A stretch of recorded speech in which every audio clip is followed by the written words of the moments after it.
And welcome back to Late Night Lately, the Late Night Show. I'm your host, Chad White. If you didn't know, this is the late night style podcast for the website, cpluscomedy.com. Like I just said, it's a website. Go there. Look at Luna in the background on the table. But she pooped about 30 minutes ago, and it stunk. She's refusing to bury those logs. Hey, I have a monologue for you. That's what they call it sometimes. Let's get to it. Shoe company Allbirds announced it's switching business to artificial intelligence. Meanwhile, condom company Trojan also announced it was going to change from making sex products to making computer malware protection because, it's basically the same thing. After a spat with President Donald Trump, Pope Leo made a speech criticizing tyrants who spend millions of dollars on wars. Meanwhile, Trump criticized Leo's boss, and it did not end well. Looks-maxing influencer Clavicular walked out of an interview with 60 Minutes Australia when he was asked if he was an incel. He later returned with a balled-up white tissue and an obviously AI-generated woman on his phone screen yelling, "I'm not an incel. What an incel, I've done this." What is looks-maxing? President Trump did a live Bible read from the Oval Office, so that's where the purple marks on his hands came from. The UK is set to pass a bill to ban anyone born after 2008 to not be able to buy cigarettes in an effort to curb smoking. The bill's real objective is to get them to stop using the anti-gay slur. They use it over there like the word "the." And finally, the Michael Jackson based biopic, Michael, has earned $12.6 million in early previews, most of which is from a group of people who legally can't be around kids. That's a monologue. It's all a bunch of jokes, and I don't mean any of them. Welcome back in. Late Night Lately's back from a 3-week hiatus. It was long, but I loved it. I'd have to do a show. I got to look at what not doing a third podcast would be like. Now, I don't have to do this because, quite frankly, this is my least listened to show. Actually, no, it's not. It's probably tied with something. Mostly because of the topic matter. Jesus. Sorry, I'm busy opening up all of the shows, and I skipped over at least 5 of them because now I can't remember. Oh, last week tonight, that's right. I'm opening up their YouTube channels. But as business as usual, I think we are swinging towards Sweeps Week. The upfronts happened. And if you don't know what either of those things are, well, I'll explain them to you. Sweeps Week are basically a bunch of, well, actually, we're way past Sweeps Week based on how many shows ended their seasons this week. But Sweeps Week is essentially just weeks where, and it's typically just 1 week, 1 or 2 weeks, where networks put on their best shows. They have all these shows are in the middle of their seasons, and they're meant to get a lot of viewers. It was bigger back before the internet was around. It was bigger back in the 2000s, the early 2000s. But anyway, and then upfronts are they go to advertisers. They have these big celebrations, and they say studios and TV networks are like, "Hey, this is what we have coming up, and this is why you're going to want to advertise with us." We have, NBC will be like, we have the Olympics. Fox Broadcasting, I think Fox has the World Cup. So we'll be like, we have the World Cup and things of that nature. All right, let's get on with this because I have to also record the constitutionals. This week on The Tonight Show with Jimmy Fallon, Quinta Brunson was there to promote a very boring season of Abbott Elementary. That show, look, I do watch that show. And I roll my eyes whenever they look at the camera. You don't need to do that. And I have a lot of issues with that show, but I'm too far in to give it up now. The end. Darren Criss, Taylor Dearden, Nikki Glazer, Thundercat performed. Isabel Hagen did some stand-up. Ella Stiller was there. Ella Stiller is on the comeback, and It's very funny watching her act as like a clueless Gen Z person helping out Lisa Kudrow. Jesse Tyler Ferguson, whose hair is turning from red to blonde. I guess that's what happens with redheads when they age. Ashley McBride performed. I like Ashley. Morgan Nelville was there to talk about the Lauren documentary. Donnie Wahlberg was there. I don't know why his hair is jet black, but I could probably guess. Charlize Theron, just beautiful. Oh, just beautiful. Kate Hudson, beautiful. Speaking of Kate Hudson, I just watched the first episode of the new season of Running Point. Let's see. Noah Kahan, I believe he has an album that just came out today. I saw that on NPR's All Songs Considered. Red Richardson performs stand-up. Do they often have 2 stand-ups in a week? That's pretty good. And Christian Hubicki from Survivor was on. If you don't watch Survivor, or if you're behind on an episode, I'm very sorry to ruin this for you, but Christian participated in, it's Survivor 50 right now, so it's a bunch of legends playing, and Rizzo, a person who I despise. I'm not kidding. I despise him.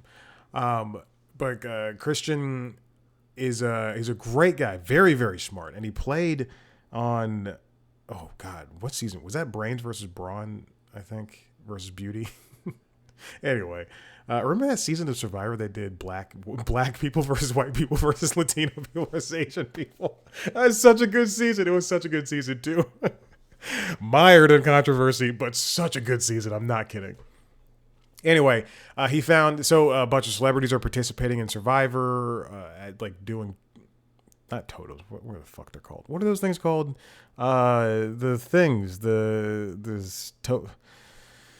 Idol. And Jimmy Fallon had an Idol competition for one person, and Christian failed it, and he had to go back to camp and be like, hey, I failed this, and I have to vote for myself tonight. And then a bunch of people voted for him, and that's how he got out. And Christian, he took it lightly, because he knew what was going to happen. If you watch the episode at Tribal, he goes on a rant about how he's like mad at Jimmy Fallon, and it's obviously he's joking, but Jeff is not happy. He's like, okay, why are you doing this? It's so funny. All right, let's move on. On Late Night with Seth Meyers, we had several closer looks. And then, also for the Tonight Show and for Late Night with Seth Meyers, we're in the middle of the playoffs for NBA. And NBC has a couple of playoff games during the week. And unfortunately, this was the first time in a very long time where the Tonight Show and Late Night with Seth Meyers were held until like 2:00 in the morning.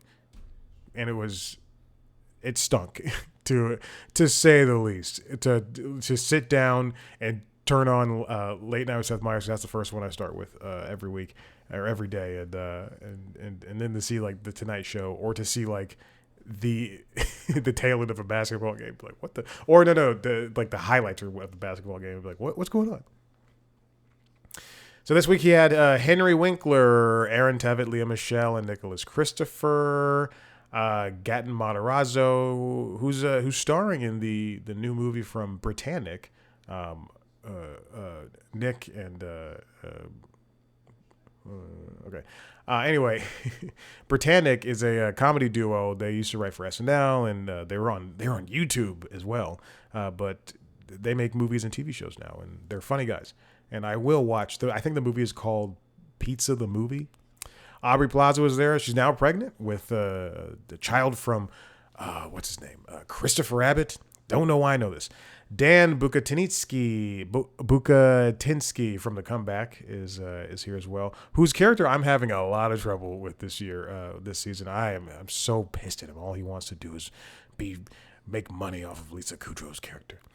Coleman Domingo, Scott MacArthur, who this is very funny. I like Scott MacArthur. I like Hayes MacArthur. I had no idea they were related. I'm not kidding. Until Seth said the words, so your brother Hayes is on the show. Oh my gosh. Yorma Taccone was there to talk about his new movie, and as well as the podcast that the two of them host. And Charlize Theron, again, she's beautiful. Charlize Theron was there too. Her movie, I'm gonna watch that movie. I don't know what it's called. It's on Netflix, and I truly don't know what it's called. I'm gonna watch that movie tomorrow as I cycle. That's typically what I do with middling Netflix action movies. And you know what? It's gonna be fun. I did that with War Machine, the one starring oh goodness, what is his name? Alan Richardson. And you know what? I didn't know a thing about War Machine going in. And as soon as that turn happens, like 30 minutes in, it's like 30 or 40 minutes in, I went, oh shit, this is real. This is cool and it's fun. And that's all I wanted. Okay. This next, Jimmy Kimmel Live. This is something that's very interesting. This is very true. I had for a very long time, you know, when you're younger and you're discovering music for the first time and you listen to the Beatles in particular. If you're somebody who likes to listen to music, otherwise, you know, you're probably just like, I turn on Kendrick Lamar and that's it. But I like to have a wide breadth of music. Anyway, when I was younger, I always thought that, you know, the Beatles were every single one of them was alive, and then you'll learn that two of them are dead. But it's just so fascinating to me to see Paul McCartney, who I saw live in Knoxville once, and Ringo Starr are still alive. They're still making music, and they're friends. It's great. I love it. Anyway, Ringo Starr was on this week. I'm so fascinated because they are, even if Michael Jackson was alive, and I would never see that Michael Jackson movie that's coming out this weekend. Because I don't want to support a horrible human being. Oh, but I would date his daughter. Oh, Paris is so beautiful. Oh my gosh. Anyway, but we'd never talk about her dad. But it's just so fascinating to me to see Ringo and Paul still walking around doing music. They're old, but you know, whatever. Anyway, I don't know what that was for. Ringo Starr was there. Bleachers performed. Cal Penn was there. Jon Favreau. Why was Jon Favreau? Oh, for The Mandalorian and Grogu. Okay, I got it. James Taylor was there, wearing that hat he always wears. Adam Scott, Tim Walz, Ray Romano, and Tracy Morgan. However, this is very interesting. Jimmy Kimmel did during his monologue for Friday's show. I guess the White House Correspondents' Dinner is this weekend. I thought it was going to be next weekend, but anyway, doesn't matter. That doesn't matter. But he did a good facsimile of the White House Correspondents' Dinner portion where they're supposed to make fun of the president and the State of the Union and all that stuff, but that's not happening. They're going to have I think Oz Perlman. For the Late Show with Stephen Colbert, there was a big week where we're coming down to the final weeks. We are in the final weeks, excuse me. Jake Tapper was there, probably not writing a book about Trump and instead writing another book about Biden and hoping Biden dies so he can release it. Biden left office and Trump won, and then Tapper, who, yes, I know the book was already written, but Tapper puts out this book just basically demonizing, it's a very strong word, but demonizing Biden. And then we find out Biden has cancer. Like the same day it comes out. Why are you writing that book? Write about Trump. Oh, there's been so many books about Trump. Well, continue doing it. Don Cheadle was there. Ray performed, looking gorgeous. Neil deGrasse Tyson was there, probably talking about space and denouncing God. Secretary John Kerry appeared. Andy Serkis was there talking about Animal Farm, a movie that I truly don't understand why it exists. A movie that also does not have a lot of people talking about it. Pete Buttigieg was there. Jon Stewart appeared doing something that I'm sure the audience went wild for, and you couldn't hear a word anyone was saying over the audience clapping, and even though the jokes were probably just very middling. Michael Stipe performed, and he sat down for an interview, and Elizabeth Warren sat down for probably her final interview on this show as well. Not probably, definitely. The show is almost done.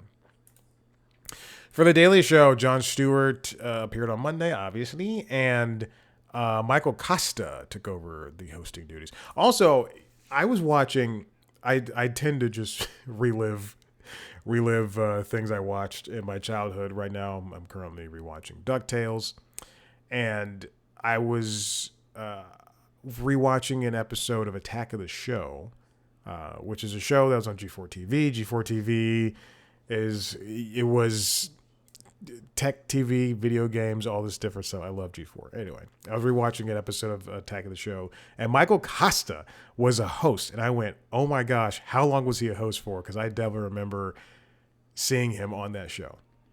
It was fantastic watching Michael Costa on that show. That show birthed so many people, so many wonderful, funny people. Jon Stewart spoke to Annalena Baerbock. And then Michael Costa sat down with Noah Wiley, and Jordan Klepper had a thing, a MAGA thing come out. Michael Costa also talked to Maria Sharapova. If you don't know, Michael Costa played tennis semi-professionally.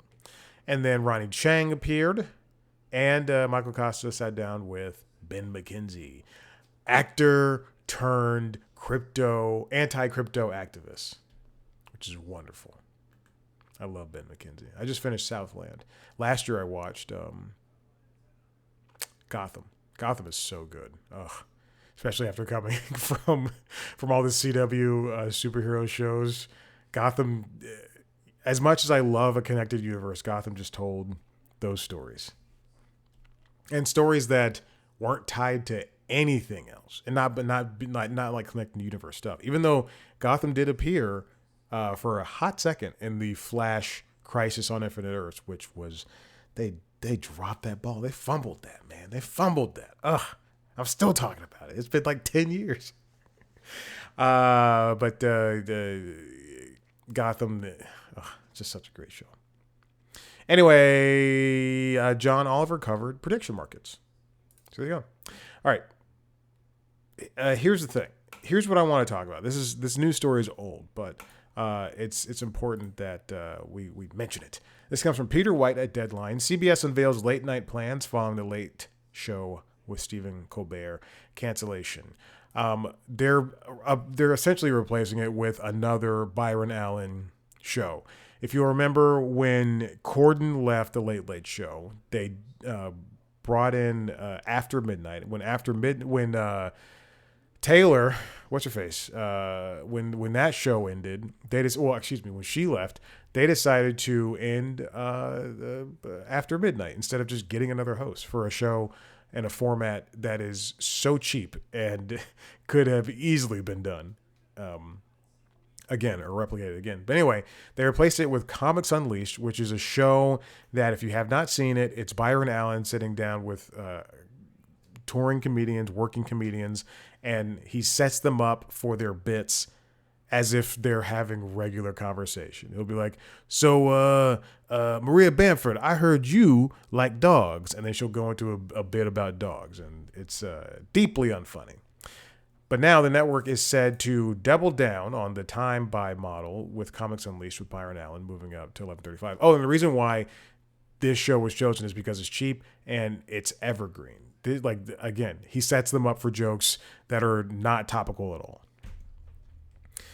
Comics Unleashed has been airing in the 12:35 a.m. slot following the end of After Midnight with Taylor Tomlinson, that's her name. It will now move up to 11:35 for the 2026-2027 season as part of an expanded time buy agreement. It will premiere its first episode in that slot Friday, May 22nd, the day after Colbert will say goodbye after 11 years, and run 2 back-to-back half-hour episodes each night. Ugh, it's disgusting. And then another show will jump in the 12:35 slot. It's called Funny You Should Ask, and it's hosted by John Kelly. It'll similarly air back-to-back half-hour episodes Monday through Friday, starting May 22nd. The comedy game show has been airing its first-run strip syndication since its premiere in September 2017, and airs on CBS, owned and operated. I've never heard of this show. Funny You Should Ask. Oh, goodness. A full episode on YouTube right now, I'll just pop this up, is 18 minutes and 59 seconds. My gosh. They're on quote unquote season 9, episode 49. The latest episode features Jamie Kennedy, Cheryl Underwood, Adam Carolla, Byron Allen, Natasha Leggero, and Jimmy Walker.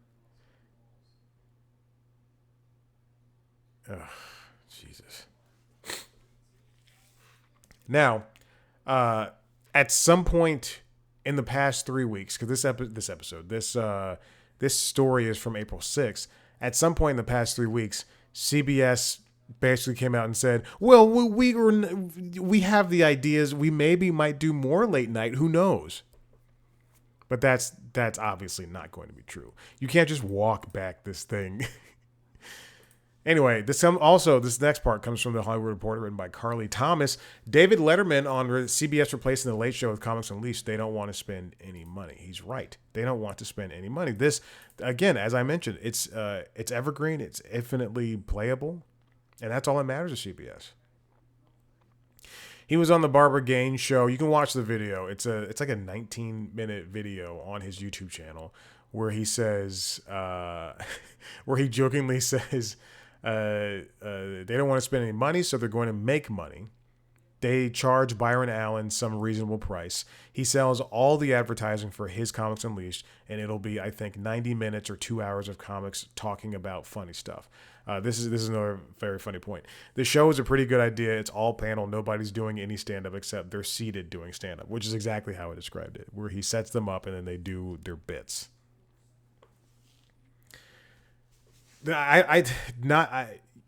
For comedians, a show like Byron Allen's Comics Unleashed, which has been running for 20 years, but a show like that is great exposure. However, Apex is the name of the Charlize Theron movie. I see it on the sidebar here on the Hollywood Reporter. However, we also have to keep in mind that it's a little bit like selling your soul. You sit down for the $200 you make for the 30 minutes, and you kind of have to play with the rules of this family friendly evergreen show, and if you don't, then they'll edit out all of your work in that episode. And again, it's great exposure, but is that necessarily something that you want to have on your resume? And when there's a whole, now, after, again, the show was created 20 years ago, now when there's a litany of different things that as comedians can do and participate in order to get better exposure. Yeah, I'm against posting, full sets on social media or whatever, but at this point, I would rather see someone post their very boring and easy crowd work than see them appear on Comics Unleashed. And maybe this show, again, I don't know about today, but maybe 20 years ago, that show was a haven for people to get their careers started and noticed, rather. But again, you have to think back to 2006, 2006 as I like to call it. You could get stand-up comedy everywhere on HBO, which is very important. That was the motherland, the promised land. And then Comedy Central, that's when you made it. Performing on late night, that's when you truly knew you made it. Anyway, don't like it. All right. That's it. I'm done. Listen, if you like what you heard here, head to the website, cpluscomedy.com, where you can see me talk to famous people sometimes. If you want to watch a video version of the show, go to youtube.com/cpluscomedy, where you can see a video version of this show as well as the other shows. LinkedIn Logs, the Jobs Podcast, and the Constitutional, the Entertainment Business News Show. You can also see the video versions of almost every interview I've done there as well. Subscribe to those shows wherever you get your podcasts. Follow us on social media at @CPlusComedy on YouTube, Instagram, Blue Sky, and TikTok. Me at Chad Black White. Thank you so much. We'll see you next time. Bye.